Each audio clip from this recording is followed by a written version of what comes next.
ಮಾತಾ ಕೇ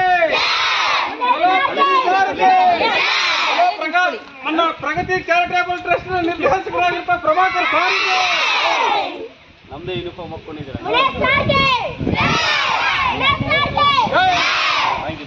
ಸಂತೋಷ ಆಗ್ತಿರ್ತಕ್ಕಂಥದ್ದು ಅಂತಂದ್ರೆ ನಾವು 7 ಜಿಲ್ಲೆಗಳಲ್ಲಿ ನಮ್ಮ ಪ್ರಗತಿ ಚಾರಿಟೇಬಲ್ ಟ್ರಸ್ಟ್ ಈ ಥರದ ಸರ್ಕಾರಿ ಶಾಲಾ ಮಕ್ಕಳೊಟ್ಟಿಗೆ ಕೆಲಸ ಮಾಡ್ತೀವಿ.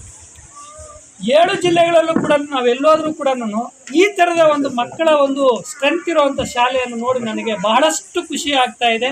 ಇವತ್ತು ನಮ್ಮ ಪ್ರಗತಿ ಚಾರಿಟೇಬಲ್ ಟ್ರಸ್ಟ್ನ ಅಧ್ಯಕ್ಷರು ಹೇಳ್ತಿದ್ರು, ಇಲ್ಲಿರುವಂಥ ಗ್ರಾಮಸ್ಥರು ನೋಡಿ ಒಂದು ಮಾತು ಹೇಳಿದ್ರು, ಮಕ್ಕಳು ಇಲ್ಲ ಅಷ್ಟು ಆಸಕ್ತಿಯಿಂದ ಇರಬೇಕು ಅಂತಂದರೆ ಪೋಷಕರು ಯಾವತ್ತು ಆ ಜವಾಬ್ದಾರಿ ತಗೊಂಡಿದ್ದಾರೋ ಅದು ಮುಖ್ಯ ಕಾರಣ. ಟೀಚರ್ಸ್ ಎಷ್ಟೇ ಒಳ್ಳೆಯವರಾಗಿದ್ರು ಕೂಡ ಪೇರೆಂಟ್ಸ್ ಮನ್ಸು ಮಾಡಲಿಲ್ಲ ಅಂತಂದರೆ ಮಕ್ಕಳು ಬರೋದು. ಯಾಕೆ ಅಂತಂದರೆ ಇವತ್ತು ಎಷ್ಟೋ ಜನ ಪೋಷಕರು ಏನು ಮಾಡ್ತಾರೆ ಅಂದರೆ, ಯಾರಾದರೂ ಬಂದಾಗ ನಿಮ್ಮ ಮನೆಯಲ್ಲಿ ಮಗು ಎಲ್ಲಿ ಹೋಗ್ತಾ ಇದೆಯಪ್ಪ ಅಂತಂದರೆ ನಮ್ಮೂರು ಶಾಲೆಯಲ್ಲಿ ಹೋಗ್ತಾ ಇದೆ ಅಂತಂದರೆ, ಅಯ್ಯೋ ಇನ್ನೂ ಸರ್ಕಾರಿ ಶಾಲೆಗೆ ಕಳಿಸ್ತಾರ ಅನ್ನೋವಂಥ ಮಾತನ್ನು ಅಂತಾರೆ ಅಂತೇಳಿ ಎಷ್ಟೋ ಜನ ಪೇರೆಂಟ್ಸು ಕಾನ್ವೆಂಟ್ಸ್ ಕಳಿಸ್ತಾರೆ.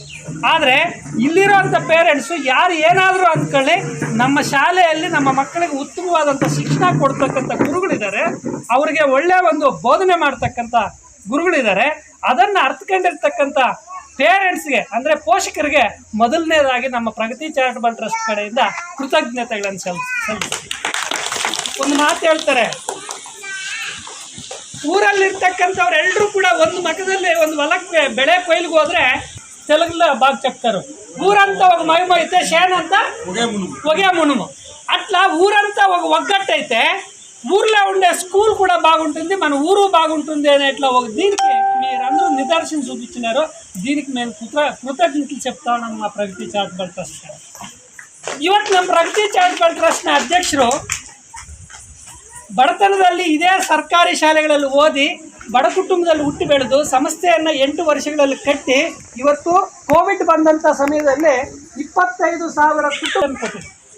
ಮತ್ತು 9 ನಿರಾಶ್ರಿತರಿಗೆ ಮನೆಗಳನ್ನು ಕಟ್ಟಿಸ್ಕೊಟ್ಟಿರ್ತಕ್ಕಂಥದ್ದು, 153 ಸರ್ಕಾರಿ ಶಾಲೆಗಳಿಗೆ ಅಪ್ಗ್ರೇಡ್ ಮಾಡಿರ್ತಕ್ಕಂಥದ್ದು, ಸುಣ್ಣ ಬಣ್ಣ ಹೊಡೆದಿರ್ತಕ್ಕಂಥದ್ದು, ಸೋರ್ತಕ್ಕಂಥದ್ದಕ್ಕೆ ಸುರ್ಕಿ ಹಾಕಿರ್ತಕ್ಕಂಥದ್ದು, ನೆಲ ಹಾಸುಗಳಿಗೆ ಟೈಲ್ಸನ್ನು ಹಾಕ್ಕೊಟ್ಟಿರ್ತಕ್ಕಂಥದ್ದು, ಮಕ್ಕಳ ಕಲಿಕೆಯಾಗಿ ಬೇಕಾಗಿರ್ತಕ್ಕಂಥ ನಲಿಕಲಿ ಚೇರ್ಸು ಟೇಬಲ್ಸನ್ನು ಸುಮಾರು ಶಾಲೆಗಳಿಗೆ ಕೊಟ್ಟಿರ್ತಕ್ಕಂಥದ್ದು.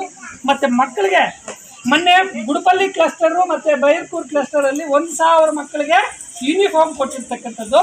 ಈ ವರ್ಷ ನಮ್ಮ ಪ್ರಗತಿ ಚಾರಿಟಬಲ್ ಟ್ರಸ್ಟ್ ಕಡೆಯಿಂದ 2,500 ಮಕ್ಕಳಿಗೆ ಸಮವಸ್ತ್ರ ಕೊಡ್ತಕ್ಕಂಥದ್ದನ್ನು ನಮ್ಮ ಮುಳಬಾಗಿಲು ತಾಲೂಕಲ್ಲಿ ಹಮ್ಮಿಕೊಂಡಿದೆ. ಶಿಕ್ಷಣವೇ ಶಕ್ತಿ. ಎಲ್ಲದಕ್ಕಿಂತ ಮುಖ್ಯವಾಗಿ ಮನುಷ್ಯರಿಗೆ ಬೇಕಾಗಿರೋದು ಆರೋಗ್ಯ, ಶಿಕ್ಷಣ. ಆ ಒಂದು ನಿಟ್ಟಿನಲ್ಲಿ ಕೆಲಸ ಮಾಡ್ತಕ್ಕಂತಹ ಒಂದು ಪ್ರವೃತ್ತಿ ನಮ್ಮ ಮುನೇಶ್ ಅವರಿಗೆ ಎಷ್ಟು ಸೇವಾ ಮನೋಭಾವ ಎಂದರೆ ಹೇಳೋಕ್ಕಾಗಲ್ಲ.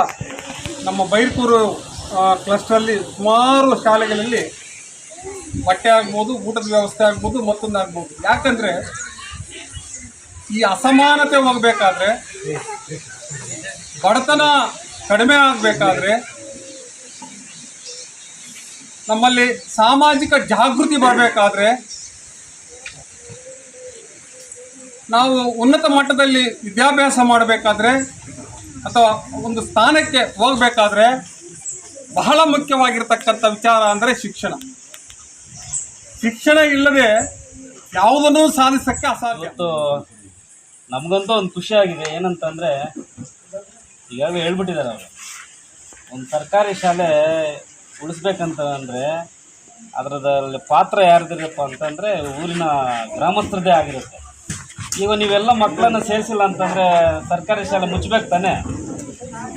ಸೊ ಹಾಗಾಗಿ ಇವತ್ತೆಲ್ಲ ನೀವು ಇಲ್ಲಿ ಕೂತ್ಕೊಂಡಿದ್ದೀರ ಅಂತಂದರೆ ನಿಮ್ಮ ಮಕ್ಕಳೆಲ್ಲ ಇಲ್ಲಿ ಓದ್ತಿದ್ದಾರೆ ಅಂತ ಅರ್ಥ. ನಿಮ್ಮ ಮಕ್ಕಳೆಲ್ಲ ಇಲ್ಲಿ ಓದ್ತಿದ್ದಾರೆ ಅಂತಂದರೆ ಈ ಊರಲ್ಲಿ ಶಾಲೆ ಉಳಿದಿದೆ ಅಂತ ಅರ್ಥ, ಹೌದಲ್ವಾ?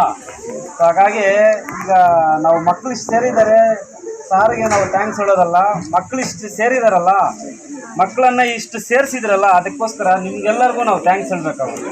ನಿಮ್ಮ ಶಾಲೆಯನ್ನು ನೀವು ಉಳಿಸ್ಕೊಂಡಿದ್ದೀರ. ಸೊ ಒಂದು ಊರಲ್ಲಿ ಏನಾದರೂ ಗುರುತಿಸ್ಬೇಕಂತಂದರೆ ಆ ಊರಿನಲ್ಲಿರುವಂಥ ಶಾಲೆ, ಆ ಊರಿನಲ್ಲಿರುವಂಥ ಒಂದು ದೇವಸ್ಥಾನ, ಈ ಎರಡರಿಂದ ಆ ಊರಿಗೆ ಹೆಸರು ಬರುತ್ತೆ. ಸೊ ಹಾಗಾಗಿ ಈ ಒಂದು ಒಳಗೇರಿನಲ್ಲಿ ಶಾಲೆಯಲ್ಲಿ ಇವತ್ತೇನು ನಮ್ಮ ಟ್ರಸ್ಟ್ ವತಿಯಿಂದ ಒಂದು ಬುಕ್ಸ್ ಕೊಡೋದಾಗಿರ್ಬೋದು, ಮತ್ತು ಮಕ್ಕಳು ಕೂತ್ಕೊಳ್ಳೋದಕ್ಕೆ ನೆಲ್ಲಿಕಲ್ಲು ಚೇರ್ಸನ್ನು ಕೊಡೋದಾಗಿರ್ಬೋದು, ಇವೆಲ್ಲ ಒಂದು ಕೊಡುವಂಥ ಕಾರ್ಯಕ್ರಮ ನಾವು ಪ್ರತಿ ಸರಿ ಯಾವುದೇ ಶಾಲೆಗೆ ಹೋದರೂ ಕೂಡ ನಾನು ಹೇಳೋದನ್ನಿದೆ. ಆ ಶಾಲೆಯಲ್ಲಿ ಆ ಊರಿನ ಸರ್ಕಾರಿ ಶಾಲೆ ಉಳಿಬೇಕಂತಂದರೆ ಒಂದೇನಪ್ಪ ಅಂತಂದರೆ ಆ ಸರ್ಕಾರಿ ಶಾಲೆ ನೋಡಲಿಕ್ಕೆ ಚೆನ್ನಾಗಿರ್ಬೇಕು. ಈಗ ಪ್ರೈವೇಟ್ ಶಾಲೆಗೆ ಯಾಕೆ ಹೋಗ್ತಾರೆ ಮಕ್ಕಳೆಲ್ಲ? ತುಂಬ ಚೆನ್ನಾಗಿ ಕಟ್ಟಿರ್ತಾರೆ, ಮನೆ ಹತ್ರನೇ ವ್ಯಾನ್ ಬರುತ್ತೆ, ಕಲರ್ಫುಲ್ ಆಗಿರುತ್ತೆ, ಅಲ್ಲಿ ಎಷ್ಟು ಬೇಜಾನು ಸುಮಾರು ಜನ ಟೀಚರ್ಸ್ ಇರ್ತಾರೆ. ಸೊ ಒಳ್ಳೆ ಯೂನಿಫಾರ್ಮ್ ಕೊಡ್ತಾರೆ, ಒಳ್ಳೆ ಶೂ ಕೊಡ್ತಾರೆ, ಮಕ್ಕಳಿಗೆ ಪ್ರೆಷರ್ ಆದರೂ ಕೂಡ ಪರವಾಗಿಲ್ಲ ಅಂತ ಹೇಳ್ಬಿಟ್ಟು ಒಳ್ಳೆ ಹೋಮ್ವರ್ಕ್ ಕೊಡ್ತಾರೆ. ಸೊ ಇದೆಲ್ಲ ನೋಡಿ ಏನಾಗ್ತದೆ ಅಂತಂದರೆ ಪೇರೆಂಟ್ಸ್ ಏನಾಗುತ್ತೆ ಅಂತಂದರೆ ಸ್ಕೂಲ್ ಅಂದರೆ ಹಂಗಿರಬೇಕು ಹಿಂಗಿರಬೇಕು ನೋಡಿ, ನಿಜವಾಗ್ಲೂ ಹಂಗೆ ಇದ್ರೇ ಚೆನ್ನಾಗಿರುತ್ತೆ ಅಂತ ಹೇಳ್ಬಿಟ್ಟು ಅದ್ರ ಮೇಲೆ ವ್ಯಾಮೋಹ ಬೆಳೆಸ್ಕೊಂಡು ನಿಮ್ಮ ಮಕ್ಕಳನ್ನು ಕಳಿಸ್ತೀವಿ. ಅದೇ ವಾತಾವರಣವನ್ನು ನಾವು ಸರ್ಕಾರಿ ಶಾಲೆಯಲ್ಲಿ ಕ್ರಿಯೇಟ್ ಮಾಡಿದಾಗ ಒಳ್ಳೆ ಯೂನಿಫಾರ್ಮು, ಕೂತ್ಕೊಳ್ಳೋದಕ್ಕೆ ಒಳ್ಳೆ ಶಾಲೆ, ಸ್ಟೋರ್ಗಿರುವಂಥ ಶಾಲೆ, ಮತ್ತು ಕಾಂಪೌಂಡ್ ವ್ಯವಸ್ಥೆ, ಆಟ ಆಡ್ಕೊಳ್ಳೋದಕ್ಕೆ ಬೇಕಾಗಿರೋಂಥ ವ್ಯವಸ್ಥೆಗಳು, ಮತ್ತು ಕಂಪ್ಯೂಟರು, ಮತ್ತು ಪ್ರತಿಯೊಂದು ಲ್ಯಾಬು, ಇದೆಲ್ಲ ಕೂಡ ನಾನು ಏನು ಹೇಳ್ತಾ ಇದ್ದೀನಿ ಅಂದರೆ ಈ ಥರ ಎಲ್ಲ ಒಂದು ಸಂಪನ್ಮೂಲಗಳನ್ನು ನಾವು ಒದಗಿಸ್ಕೊಟ್ಟಾಗ ಆ ಶಾಲೆಯನ್ನು ಉಳಿಸ್ಕೊಳ್ಳೋದು ತುಂಬ ಈಸಿ ಆಗುತ್ತೆ. ಅವೇನೂ ಇಲ್ಲ ಅಂತಂದರೆ ಆ ಶಾಲೆಯನ್ನು ಈಸಿಯಾಗಿ ನಾವು ಕಳ್ಕೊತೀವಿ. ಸೊ ಇದೆಲ್ಲ ನಿಮಗೆಲ್ಲ ಇದು ಅರಿವಾಗಿದೆ ಅಂತ ನಾನು ಅಂದ್ಕೊಳ್ತೀನಿ. ಸೊ ಆದ್ದರಿಂದ ಇವತ್ತು ನಾವೇನು ಸರ್ಕಾರಿ ಶಾಲೆಗಳನ್ನು ಉಳಿಸ್ಬೇಕು ಅಂತ ನಾವು ಪಣ ತೊಟ್ಟಿದ್ವಿ. ಈಗಾಗಲೇ ನಮ್ಮ 155 ಸರ್ಕಾರಿ ಶಾಲೆಗಳಿಗೆ ಪೇಂಟ್ ಮಾಡಿಸಿದ್ವಿ, ಕಾಂಕ್ರೀಟ್ ಹಾಕ್ಸಿದ್ದೀವಿ, ಟೈಲ್ಸ್ ಹಾಕ್ಸಿದ್ದೀವಿ, ಕಾಂಪೌಂಡ್ಗಳು ಕಟ್ಸಿದ್ದೀವಿ, ಆಮೇಲೆ ಶೀಟ್ ಹಾಕ್ಸ್ಕೊಟ್ಟಿದ್ದೀವಿ, ಯೂನಿಫಾರ್ಮ್ಸ್ ಕೊಟ್ಟಿದ್ದೀವಿ. ಎಲ್ಲ ರೀತಿಯಲ್ಲೂ ಕೂಡ ಏನೆಲ್ಲ ಕೊಟ್ಟರೆ ಸರ್ಕಾರಿ ಶಾಲೆ ಉಳಿಯುತ್ತೆ ಅದನ್ನೆಲ್ಲ ಕೂಡ ನಾವು ಇವತ್ತು ಕೊಟ್ಟು ಅದನ್ನು ಉಳಿಸುವಂಥ ಪ್ರಯತ್ನ ಮಾಡ್ತಾಯಿದ್ದೀವಿ. ನಾವೆಷ್ಟೇ ಪ್ರಯತ್ನ ಮಾಡಿದ್ರೂ ಕೂಡ ಆ ಶಾಲೆಗಳ ಉಳಿಬೇಕಂತಂದರೆ ಆ ಗ್ರಾಮಸ್ಥರೇ ನಿರ್ಧಾರ ಮಾಡಬೇಕಾಗುತ್ತೆ, ಮಕ್ಕಳನ್ನಲ್ಲಿ ಸೇರಿಸಬೇಕಾಗುತ್ತೆ. ಆಗ ಮಾತ್ರ ಸರ್ಕಾರಿ ಶಾಲೆಗಳು ಉಳಿತವೆ. ಸೊ ಹಾಗಾಗಿ ಸರ್ಕಾರಿ ಶಾಲೆಗಳು ಉಳಿಸಿದ್ರೆ ಏನಾಗುತ್ತಂತಂದರೆ ಸಮಾಜದಲ್ಲಿರುವಂಥ ಪ್ರತಿಯೊಬ್ಬ ಬಡವನ ಮಗುಗೂ ಕೂಡ ಶಿಕ್ಷಣ ಸಿಗುತ್ತೆ. ಜ್ಞಾಪಕ ಇಟ್ಕೊಳ್ಳಿ. ಖಾಸಗಿ ಶಾಲೆಗಳಂತಂದರೆ ಫೀಸ್ಗಳು ಕೊಟ್ಟು ಡೊನೇಷನ್ಗಳು ಕೊಟ್ಬಿಟ್ಟು ಬಡವರ ಮಕ್ಕಳು ಶಾಲೆಗಳಲ್ಲಿ ಓದಲಿಕ್ಕೆ ಆಗೋದಿಲ್ಲ. ಸರ್ಕಾರಿ ಶಾಲೆ ಉಳಿಬೇಕಂತಂದರೆ ಉಳಿಸಿದ್ರೆ ಎಲ್ಲ ಪ್ರತಿಯೊಂದು ಬಡ ಕುಟುಂಬದ ಮಗುವು ಕೂಡ ಉನ್ನತವಾದಂಥ ಶಿಕ್ಷಣ ದೊರಕುವ ನಿಟ್ಟಿನಲ್ಲಿ ಇವುಗಳು ಕೆಲಸ ಮಾಡ್ತವೆ. ಕಾಂಕ್ರೀಟ್ ಅಡಿಪಾಯ ಅಂತೂ ಸಿಗ್ತದೆ.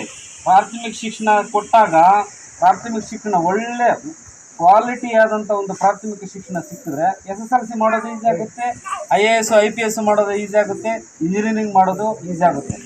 ನೀವು ಆಲೋಚನೆ ಮಾಡಿ, ಸುಮಾರು ಮಕ್ಕಳು ಯಾರೆಲ್ಲ ಇವತ್ತು IAS IPS ಇಂಜಿನಿಯರಿಂಗು ಪೊಲೀಸು ದೊಡ್ಡ ಹುದ್ದೆಗಳಲ್ಲಿ ಹೋಗಿರ್ತಾರೋ ಅವರೆಲ್ಲ ಕೂಡ ಪ್ರಾಥಮಿಕ ಶಿಕ್ಷಣದಲ್ಲಿ ಒಳ್ಳೆ ಬೇಸ್ಮೆಂಟ್ ಸಿಕ್ಕಿರುತ್ತೆ, ಮತ್ತು ಅವರೆಲ್ಲ ಕೂಡ ಸರ್ಕಾರಿ ಶಾಲೆಯಿಂದನೇ ಹೋಗಿರೋರಾಗಿರ್ತಾರೆ.